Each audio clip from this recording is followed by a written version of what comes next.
Every 60 minutes, my bank account balance goes up by $500,000. The longer I stay alive, the more it grows, and as time passes, it doubles. If I survive for 24 hours, I walk away with $200 million, but there's one condition. An old man with white hair first ordered me to hand over everything I was carrying, then made me stand up and went through a painfully thorough body search. Only after confirming I was clean did he sit back down and hand me a phone to track my balance in real time. The second the clock hit 0, the old man announced the game had begun. He advised me to stay in crowded places, saying it would greatly improve my chances of survival. Inside the bar, 5 hunters were waiting. It could be anyone, any job, any face. I had a 3-minute head start. All I needed to remember was this: survive 24 hours and the money was mine. I bolted out of the bar at full speed. The rules were simple: don't leave the city, don't call the cops. I jumped onto a bus, hoping to put distance between me and the hunters. Suddenly, someone rushed the door. I begged the driver to start moving, but the bus wouldn't leave until the scheduled time. The man got on, walked straight to me, and demanded my seat. I gave it up, but something felt off. When he reached for my briefcase, I leapt up, ran to the driver, and shouted for him to stop. I jumped off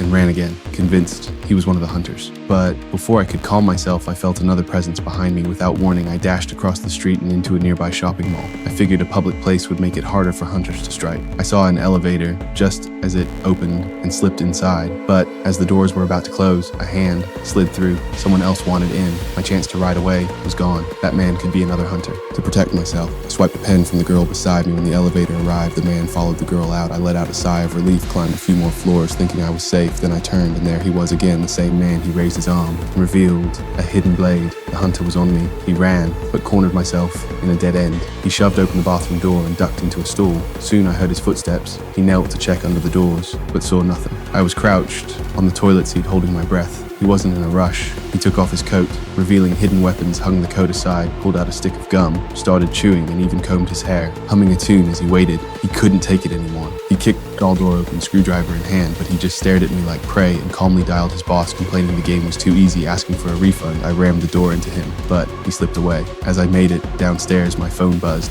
The second hour's payment hit my account, and with it, my location was exposed. I scanned the crowd nervously, but a man pressed a knife to my side and forced me toward a quieter place to finish me off. Just then, the first hunter returned and saw his prize being stolen. He slammed the elevator shut. I seized the moment, flipped the knife wielder, and knocked him out, then bolted outside. The hunter was right on my heels. Panicked, I swerved to avoid a bike and tumbled into an alley. When I got up, the hunter was already blocking the exit. The doors around me wouldn't open. I thought it was the end, when suddenly a cop strolled by. Because of the rules, neither of us could act. We had to pretend it was just a scuffle, but the cop's presence gave me a window to slip away.